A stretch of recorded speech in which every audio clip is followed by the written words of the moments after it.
Welcome to the Stressless Eating Podcast, where we help diet-obsessed and food-crazed women break themselves out of the food and body prison, end the dieting madness, and take control of their health for good. I'm your host, Leanne Ellington, and this podcast is about answering one question. How can you heal your relationship with food and your body and take a practical approach to this whole self-love journey, but without all that restriction, obsession, and shame, and without needing years of therapy to do so? If you want to know the answer, you're in the right place. All this information is 100% free, so please subscribe to and review our podcast. Hello, and welcome to today's episode, and it's called The Truth About Your Fat. And so you might be wondering, what is this woman up to now? But just hear me out, okay? So, nowadays, fat has a bad rap. We hate it, we fear it, we name it, we blame it, we shame it.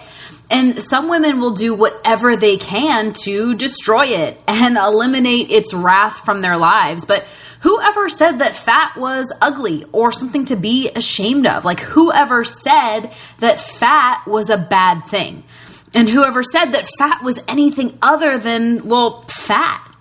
And since it is a prevalent enemy in today's world, and yes, I'm putting enemy in air quotes, and since it's not going away anytime soon, we might as well learn about it, right? In fact, if all we do is hate on fat and wish it away, we might miss out on its useful and downright cool, if I may say so myself, characteristics.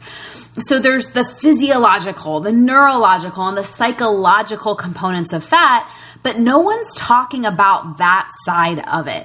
After all, it's this metabolically, active substance that's part of our body, right? But most women don't know about that side of it.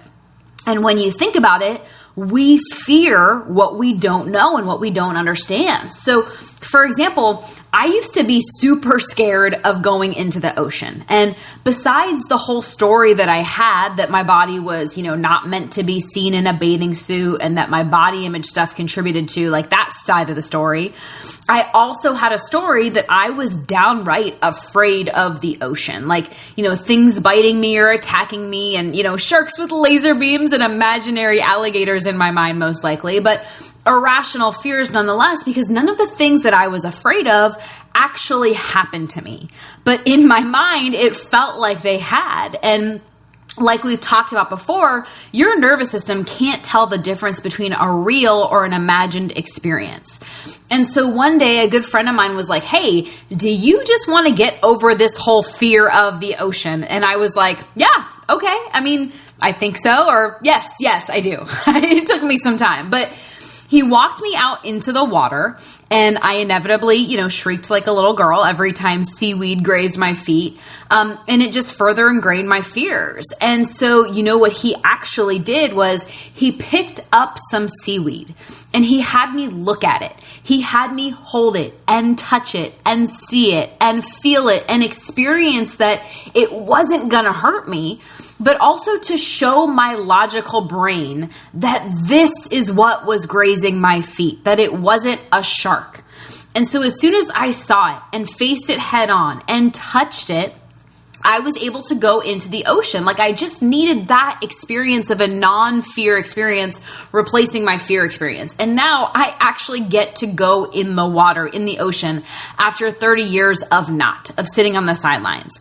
So I share this with you just to impress upon you that if you have this, dysmorphic relationship with your body fat, as in the subcutaneous fat on your body, not nutritional fat, which is another topic on its own. I'm talking about, the fat on your body. That's why I urge you to actually look at it, learn about it, discover what it is and what it's not. And that way you can dispel the lies and actually learn what it takes to shift it, both in your mind and on your body. Because I promise you, it is way more than this eat less, move more conversation, way more. But if you ask 100 different people and the so-called experts, what's the best way to lose fat or lose weight? You're going to get 100 different answers. Most of them will take you down that eat less, move more route. or they'll take you down one of the avenues that the fitness industry created. Like, I don't have to sit here and tell you what those are. That's why you're listening to this podcast, because those are the frustrating dead end roads, right? And it's also old school thinking, right? What you eat and how you move is part of the equation, but it doesn't cover the whole picture. And so when it comes to your body, your health, and yes, your fat, there's a cause and then there are its effects. Like something is going on upstream and then there's a result taking place downstream, right? And I truly believe, and science will back me up, that your health and body and emotional struggles are simply effects of something going on higher up in your brain and your nervous system. And remember, your nervous system, what I mean by that is like that system of systems that dictates everything, as we talked about in the Tale of Two Cookies, right? And in this episode of the podcast specifically, we're going to talk about a subject matter that baffles most women, and it causes more shame and sadness and blame and self-condemnation than any topic I've ever encountered. And it's your fat. That's the topic, your fat. So let's talk about it, shall we? Like, let's get to the bottom of this conundrum and really distill the facts. Like, let's talk about the science of it, because all of the conventional approaches are missing out on the most important factor. And really, it's like, what is fat and what kind of fat is it? As in, like, why is it there? How did it get there? What's causing it? Like, what's happening on a brain and nervous system level? And most importantly, what's keeping it from going away? Like, that's what you really care about. Like, what's keeping it from going away? And that answer, my friend, is a 3-dimensional topic. And it's not just a body thing. It's not just a mind thing. It's not just a brain thing. It's actually all three. And if we don't get all of your 3-dimensional self playing on the same team, everything you do to influence your situation will merely create temporary change. And so you might be able to, motivate yourself or willpower your way there, and you'll see temporary results. But you won't be able to create those permanent changes that you desire until you address the cause of the problem. And so you've got to make sure that you're addressing the actual wiring in your brain that's keeping you stuck in any area of your life. So if you feel stuck on this fat subject, it's also like a wiring in the brain thing. Let's talk about how to address it one time and the cause of it all, so that you don't have to deal with this forever and go down those dead end roads. And like I said before, and what I've found throughout my own trials and successes and failures on my own body and the bodies of every single woman that I've ever worked with, the problem and the solution is 3-dimensional. And until you address both the internal and external environments that are influencing your physical, mental, and emotional, wiring, for lack of a better way of saying it, unfortunately, your fat isn't going anywhere, like not long term at least. And so what can be done about it? Well, we're going to open up this can of worms on today's podcast. And so you'll see this is called part 1. So today I'm going to enlighten you on this magical tissue that we call fat and its really cool relative or cousin or cool sister called fascia. And in future episodes, we're going to be getting into some methods and philosophies that I feel will change the game for you. Like, again, just totally reinvent the conversation, invite you into a new conversation. So let's dive in.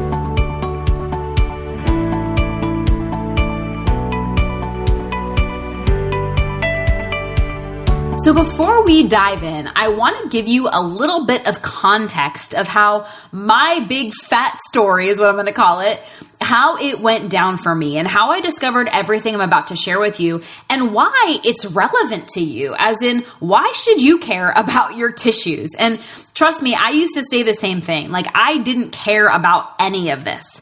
But after my surgery, the craziest things started happening. And so again, just to give you some context, I mentioned this before, my surgery was a success. I had major spine surgery, but I had a lot of neurological struggles after my surgery. And the first thing I noticed is that I just felt different. It's like I went under anesthesia and it's like the lights went out, and when the lights came back on, I just felt different. And I wasn't always able to describe it, but it was it was mental, it was physical. And the first physical thing I noticed was that from my pinky finger to my pinky toe on the left side of my body, I just couldn't feel it as much as I could feel the right side of my body. And so after surgeries, lots of different things can happen to different people. And some people are like, hypersensitive and have a lot of pain after a major surgery. But for me, it was kind of like the opposite. I was like undersensitized and I had like desensitization on that side of my body in terms of, how well my muscles were firing and just how that side of my body moved. But on the flip side, it's almost like I was given this gift because my body awareness was hypersensitive. Like I could feel everything on this new level. And this side of it wasn't just physical. Like I just felt more. Like I could just feel more in general. So physically and emotionally and energetically, I could just feel other people's emotions more now too. Like not just my own. And you hear about people that are empaths. And I always heard about that before this. And I was like, okay, whatever that means. Like I didn't really get it. And then I was just like, I had this whole new level of, feeling like an empath or being empathetic and just like feeling other people's pain. But also when I would put my hands on other people's bodies, because remember I had this studio and I had my hands on a lot of bodies, I could just feel their nervous system in a different way because I could feel my own. Like I had this hyper awareness on my own. And so it was quite the contradiction. Like muscularly, I couldn't perform as well on my left side as I could my right side. But on a sensitivity level and like a body awareness level, I had this whole new, gift, so to speak. And I didn't call it a gift at the time. It actually really scared me. And I was scared because I was, in my 20s and like my body was kind of this foreign animal to me. Like it wasn't the body I once had, but also because of what I was doing on a career level, I felt like a fraud because I was supposed to be this, fitness expert on TV and in the media and all of that. And here I was in the background, like just trying to figure out what was going on in my body, and that's a whole other topic on its own. One that I touched on in last week's episode called What's God Got to Do with It? And I kind of shared, bits and pieces of that journey. But one of the main things I noticed, or, one of the first things I noticed, I should say, was that my fascia, which I'll tell you about in a moment, or I guess I should say I discovered my fascia, and I'll tell you about that in a minute. And the only reason I discovered my fascia is because I was just like playing around by massaging the left side of my body. Like I told you, like I couldn't feel my left side as much as I could feel my right side. So I was always trying to like wake it up by, touching it or using tools like foam rollers or getting massages or dry brushing, you name it. Like I was doing it. Cause again, I was scared. I just wanted to figure this out. And I discovered that there was this area of my glutes, like my booty, where my glutes, they just like weren't turning on. They were not firing. Like the muscles weren't firing when I was doing things like squats and lunges and even just like walking. And then I noticed that there were these pockets of fat on my hips and my sacrum, and that it was relational to where my glutes were not firing. Like it was almost like pockets of fat were covering up my glutes. But it wasn't this normal subcutaneous fat. Like it wasn't like cheesecake and chocolate fat. It felt very thick and sticky and fibrous, almost like casing. And in a ways, it kind of felt like scar tissue. But I knew enough about the body to know that it was some sort of fascia, right? So I noticed that, and it caused me to literally just start Googling fascia and learning about it. And this was over 10 years ago, and there wasn't a lot about it. So I kind of had to be my own mad scientist. And from there on out, I just started becoming obsessed with fascia. Or as my dorky self likes to say, I've been fascinated by fascia. And, side note, just to give you an idea of how obsessed I am. And it's just made a big difference in my life. That's why I became so obsessed. And like just knowing about it I actually bought the domain name fashionate.com. I've owned it for years because I always knew I was going to share my truths about this topic. And ever since I discovered the connection between fat and fascia, at first it actually made me mad. Like, why isn't the world talking about this? Like, why isn't the health and fitness industry talking about this? And obviously I now realize that being mad doesn't serve me and it doesn't serve anybody. And I've since, reconciled that. But it was that much of a game changer for me that I was like, why isn't the world talking about it? And it's such a big topic. And unfortunately, most of the world and mainstream knowledge is not connecting the nervous system and fascia to your health and to your fat. So if this podcast episode even, just helps a small pocket of the world understand what a big player fat and fascia are in your health and your health journey, then that would just make me really happy. And so that's what the goal is. And we're going to do just that. Like, I'm going to tell you my journey and story, and I'm going to tell you all about this magical world of fat and fascia and why it can be the game changer for you that you don't even know about.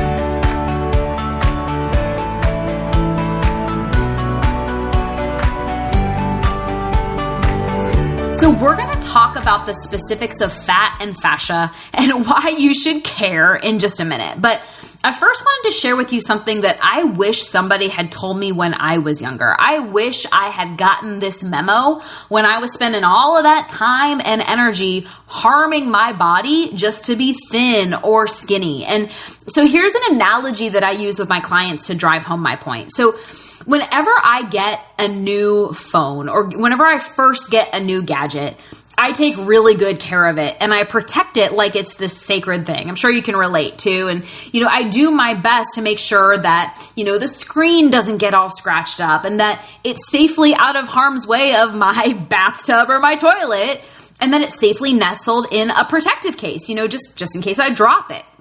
And then that inevitable first drop takes place, like the one where suddenly you feel like you're moving in slow motion and you're saying no as you just see it fall to the ground, but you're not fast enough to be able to do anything about it, right? And of course, your panic is 9 times out of 10 unnecessary, and you pick it up and realize that even though it did get its first scratch or a bruise, like it was going to be just fine, right? But for me, with every new phone that I get, the new novelty wears off little by little. Like that shiny new object loses its just out of the box luster after just, so long. And other things become more of a priority than taking care of my phone. And so the days and weeks and months and sometimes years, if it makes it that far, pass me by and my life goes on because, life goes on. And then I would get that inevitable email from my cell phone company letting me know that I'm almost due for an upgrade. And, this is back when they had those upgrade programs to replace your phone every few years, right? Like they would replace it for free. And it worked like a charm on me. For me, it got me to start scanning the latest models and really start having these daydreams about my future cell phone partner in crime and, premeditating all the things we would do and the places we would go, of course. And why wouldn't it? They were enticing me with a free upgrade. And by this point, every time I would look down at my current phone, because I was in the land of new phones, I would notice how banged up it was or how scratched up the screen was or how bogged down and aged it had become. And of course, how slow it was acting because, sometimes phones start slowing down or in some cases, the word on the street is, some companies slow them down on purpose. But anyways, I know this sounds like first world problems, right? But just roll with me for the sake of this analogy. And so when this happens, when you start noticing that it's slowing down and you wish you had this better, faster, newer model, that is when, for me, I would start dragging that thing around like it was a burden, secretly waiting for my upgrade to come through so that I could get rid of that piece of crap and get a new one, right? The honeymoon was over. And that thing that I used to look at with googly eyes and take care of like it was my firstborn child, it's now become officially like a nuisance or an annoyance or something that I couldn't wait to get rid of or replace. And that idea of being stuck with that piece of junk for the rest of my life, like, no way, bad nightmare. And I know, it's really a hard knock life and, starving children in Somalia, and my cell phone is slow and outdated. I get it. But again, just roll with me for the sake of this analogy, because we're all actually a bit guilty of this. Like maybe it's not your iPhone per se, but there's something in your life that you treat like gold when it's new and exciting, and it's giving you that post-purchase dopamine rush that feels oh so good in the moment. And then just like any gadget or gizmo, you use it until it doesn't operate efficiently anymore, or until there's no more rev in its engine. And so let me ask you this: how do you treat your body? And I'm not talking about just like your arms and your legs and the hair on your head. I mean all of it, like all the little bits and bobs that comprise this miraculous piece of machinery that we are all damn fortunate to be able to test drive throughout our lifetime. Like, do you treat your body like your old cell phone? Like, do you treat it like you have another one waiting for you on standby at the phone factory or the Apple store? Do you love it and protect it and care for it as much as you would a brand new iPad or a brand new car? Like, the truth is, and I'll be the first to admit this, I didn't for most of my life. I mean, why would I care? Isn't that something you're supposed to worry about when you become your mom and dad's age? Like, isn't that something that, quote unquote, old people are supposed to worry about? I mean, that's what I heard growing up. Like for me, I always just heard the messages about getting skinny when it came to my body or looking beautiful. And so, yeah, I understand that at the ripe old age of 37, I'm not supposed to, again, with my air quotes, know what goes on inside the mind of someone double my age that's simply trying to take care of their body, but I do. And up until about 12 years ago, I couldn't have cared less about self-care or taking care of my body. Like I told you that surgery is really what woke me up. Because at the time, just like any other 20-something woman that, like myself at the time, my biggest body concern was whether or not my, muffin top was hanging out over my jeans and if I could smooth it out with shapewear. Like thinking about my body as some miraculous machine, like that was boring. Like that was boring to me. And it wasn't as sexy as looking good in my skinny jeans or fitting into that cute little black dress. Like I didn't know what I didn't know, and I only knew what I knew. But my injury and my surgery and my subsequent after effects of my surgery, they completely changed the way that I saw my body. And of course, the bodies of those women that I was working with and that I have worked with since then. And it really started a journey that would force me to relearn things like really how to crawl and stand up and walk again, and then eventually run. And again, that's another, story for another time. But here's what I'd say about it all now. I used to completely neglect my body, almost like it was my old beaten down cell phone right before I was due for a new one.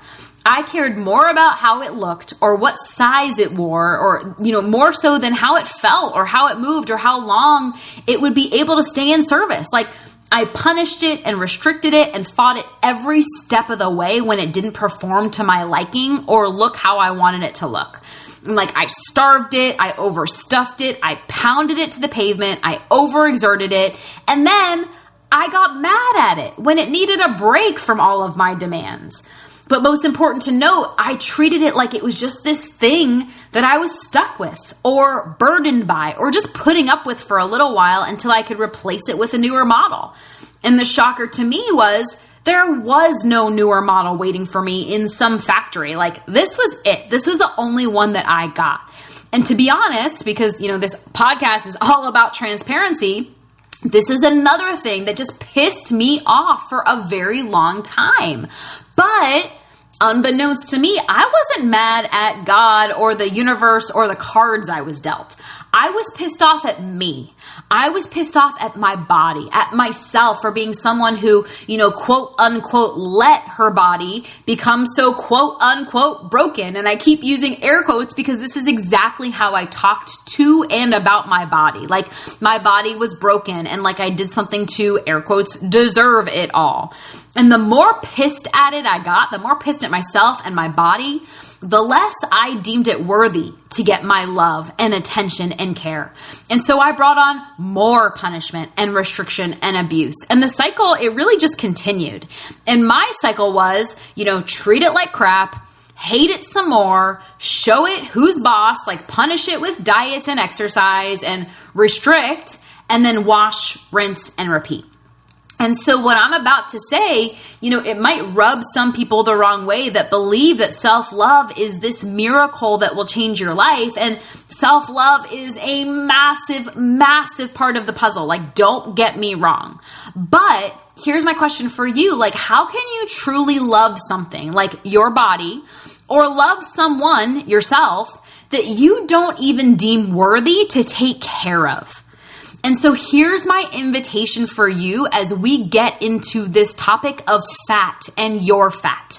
What if taking care of your body and your fat, as you'll learn, like taking care of your health and taking care of yourself, what if that was the new self-love? And what if taking care of your body and your health and yourself was the new self-worth or self-esteem?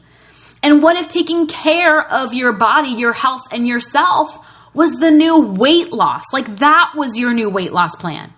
What if your love for yourself could and would skyrocket if you simply treated it more like a shiny new cell phone rather than gum on the bottom of your shoe?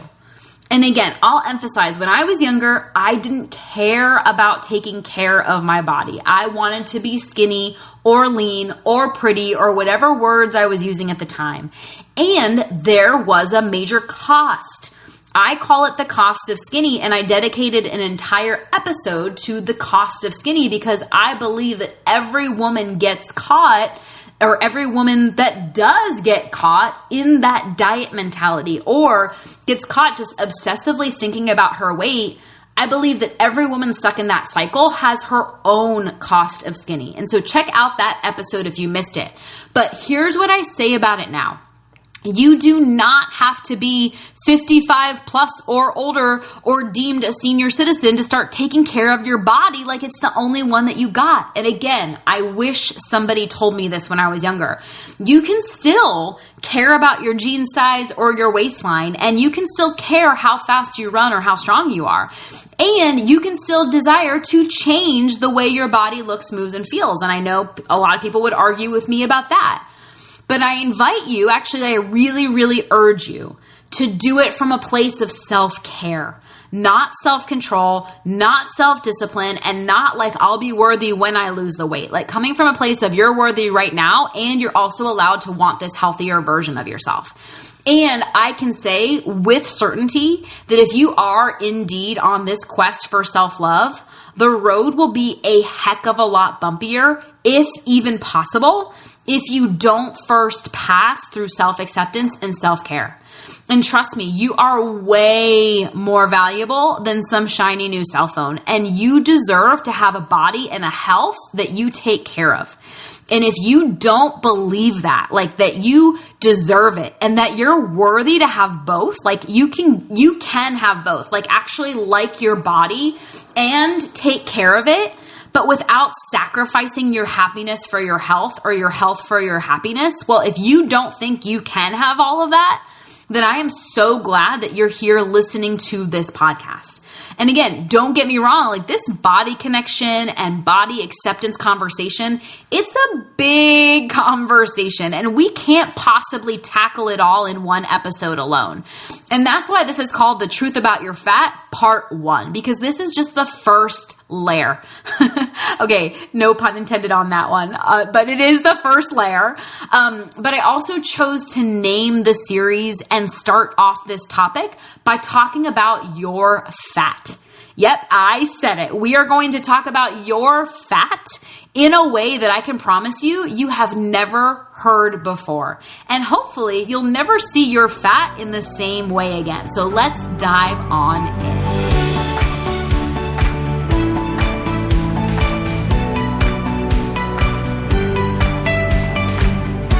Okay, so thing number one that I want you to know about fat is that fat, it's just fat, okay? Yes, your elbow is just an elbow, your eyebrow is just an eyebrow, and your fat is just fat. But it's also this super powerful substance that no one talks about. And just like every other part of your body, your fat has an actual job to do. In many cases, its job is to protect you. So not only will your stored body fat keep you alive if your body experiences a food shortage while roaming the desert or, while stranded on a deserted island, but fat takes care of us in various other ways too. So fat not only cushions and protects your vital organs and insulates your body against heat loss and protects nerve tissue, but ladies, it also helps regulate your menstrual cycles. And what most women don't know is that your fat is actually very, very smart, okay? So you may regard fat as this stubborn, squishy substance that you wish would disappear, but in reality, fat is simply a tissue. Technically, it's adipose tissue, and it's smarter than you think it is. Now, just roll with me for a minute. So back in 1864, a guy by the name of John Hilton, he came up with this theory that it's well known today and it's frequently taught in anatomy courses. It's called Hilton's Law, and it states that the nerves that supply any muscle and its joints, those same nerves are also supplying the skin and the surrounding tissues relating to that particular joint. And so here's why this is so cool. Your muscles and joints are constantly communicating with your nervous system, but so is your fat. And that means that every time your brain sends a signal to your elbow to flex, to really flex that bicep muscle, it's also sending a signal to the surrounding tissues and the surrounding fat. Okay, so again, your fat is neurally connected, okay? But it doesn't just stop there. So back in the day, I wrote an article for the Huffington Post all about fat because, again, I've been obsessed with it for years. And my editor, she wanted me to back up my sources. So I referenced this study that they did at the Department of Dermatology at Queen's Medical Center in the UK. And this study, they dedicated an entire study to the nervous system's connection to fat. And that study stated specifically that adipose tissue or fat, it's not just concerned with energy storage as fat, but it's also a major endocrine and secretory organ as well. And so, hello, metabolism. Like, fat is a hormonal and digestive organ. Like, they actually referred to fat as an organ in that study. And so, why is this good news for you and your fat? For one thing, your fat is powerful, like brain power. It has neural properties, which means it has metabolic properties and survival power. Like, that's a lot of power. But here's some other things that will be important later on and in the coming episodes of this topic. Fat is also sensitive to temperature. So you know how coconut oil is solid at room temperature, but anything above room temperature and it turns into a liquid, and it actually turns pretty quickly. Your body fat is also directly affected by temperature, both hot and cold temperatures. So like heating pads and hot baths and saunas and ice packs are a useful tool for impacting more than just your muscles and joints. Like, your fat likes it too. And the structure of your fat, it's easily manipulated just by changing the temperature. And so here's a fun little fact, or a fun little confession, I guess I should say. You know how I told you that I'm kind of obsessed with fat and fascia? I have a lot, for a long time, which again, you can't talk about fat without talking about fascia, and we will in just a minute. But I have been so fascinated by this topic for so long that back in 2015, I actually made a music video called Heat It, which was to the tune of Beat It by Michael Jackson. And it talks all about the properties of fat and how to get it moving from a non-diet and exercise perspective, like a neural perspective, like we're talking about here. And yes, even though my philosophies have deepened and probably matured since then, everything I share in that video, it still holds true. And so you can find it on my website, and I'll also go ahead and link it in the show notes. Bottom line though, your tissues, including fat and fascia, are heat sensitive, and that allows you to be able to more easily just really manipulate your tissue, which brings us to my next point.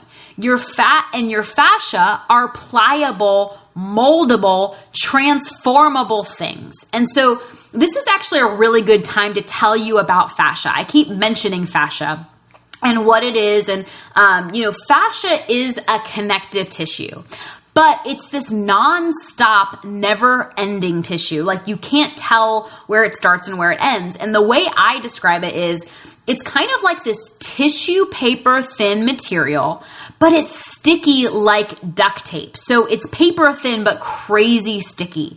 And it surrounds everything in your body, from your organs to your muscles to your joints. It's everywhere, like everywhere. Besides blood and oxygen and water, fascia is actually the most plentiful system in our bodies. And it's this never-ending connected chain.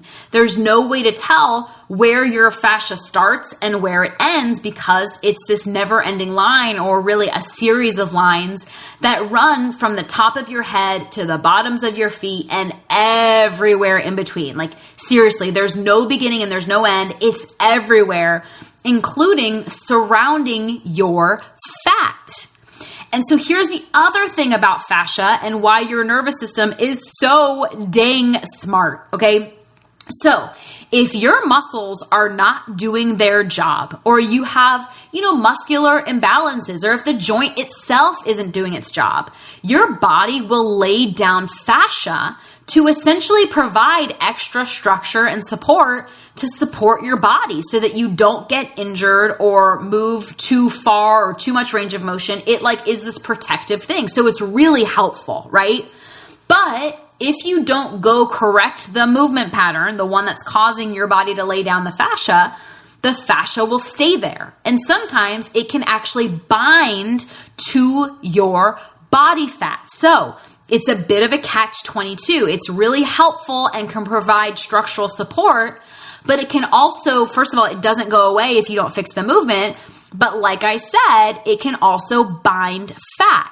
And so this is where I'm going to go back to what I was saying earlier. Remember how I told you, I noticed that I had these pockets of fat surrounding the areas of my body that were affected by my surgery. And they weren't cheesecake and red wine fat. They weren't the typical kind of body fat. They were this fibrous, thick kinds of stripy fat. And that's because I was feeling the fascia that was surrounding my fat. That's what it was. And so being the geek that I am, but also really at the time needing to become my own advocate, because I was working with physical therapists and massage therapists and all of the conventional methods, they weren't helpful for me. And so I went into full on research mode. And in my research, what I learned is that, and this is where I'm just going to get geeky for a minute, but I'm going to keep it simple. In order for lipolysis to happen, lipolysis is that process that needs to take place for your body to actually metabolize fat from your body and release it to be burned, right? It needs something, in order for that process to happen, lipolysis, it needs something called catecholamines, which travel through your blood.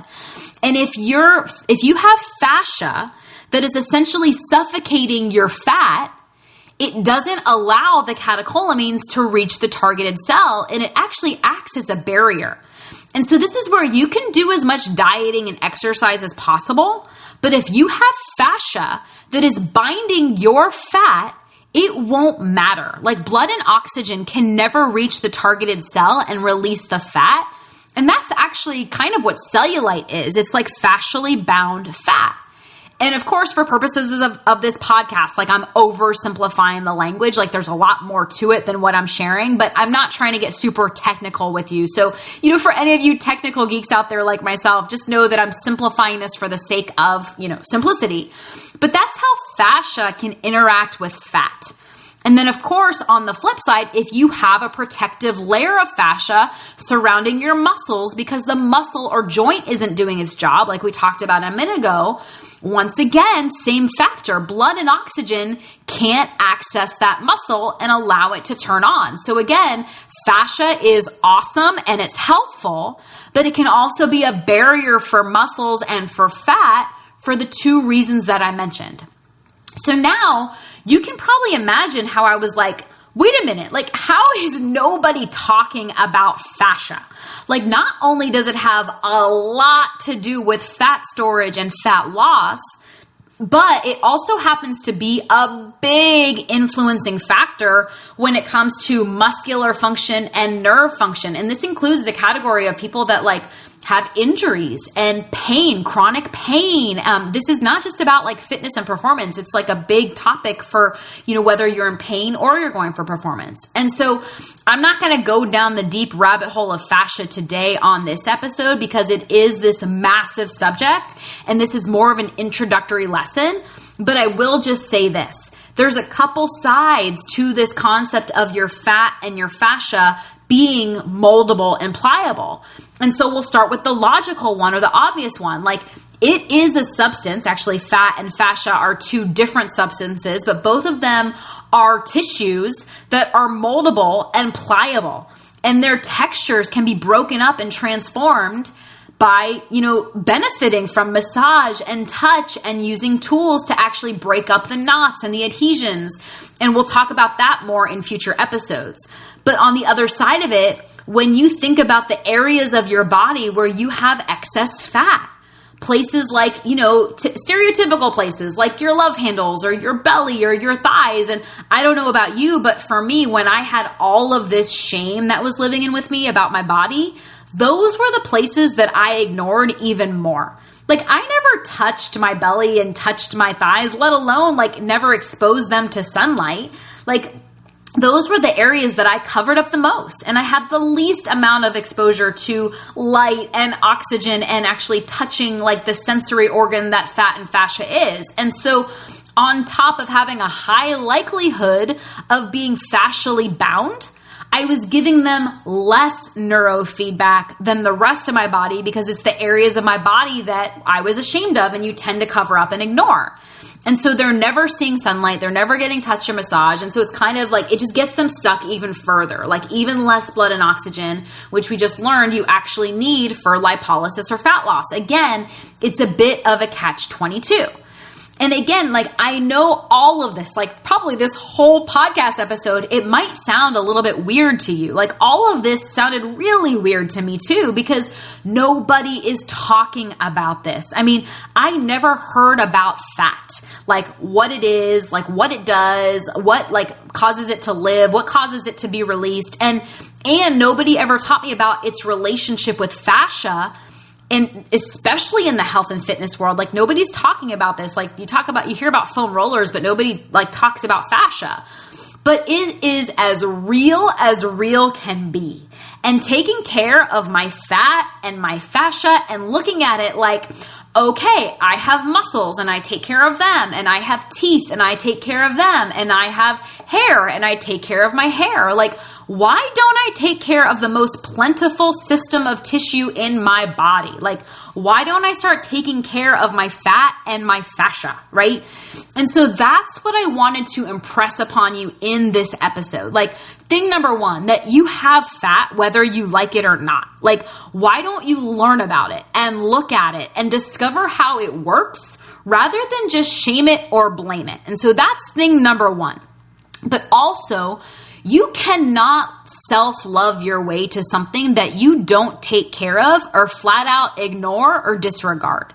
And so what if taking care of your body, and now you're learning that this includes your fat and your fascia, what if that was your path to self-love and self-esteem and self-worth? And what if that was your path to weight loss? Not restricting, not dieting, but actually taking care of your body.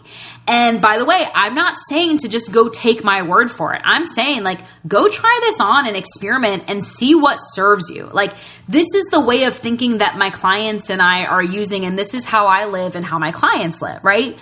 And then the third thing would simply be to like share really, I mean, if I were to bottom line it, just like my gut wants to say, just share that fat is so cool and that fascia is so cool. And that when you learn about it and what it has the power to do, like, wow, you are going to be so much more equipped to take care of yourself and your health. And that's physically, mentally, emotionally, all of it.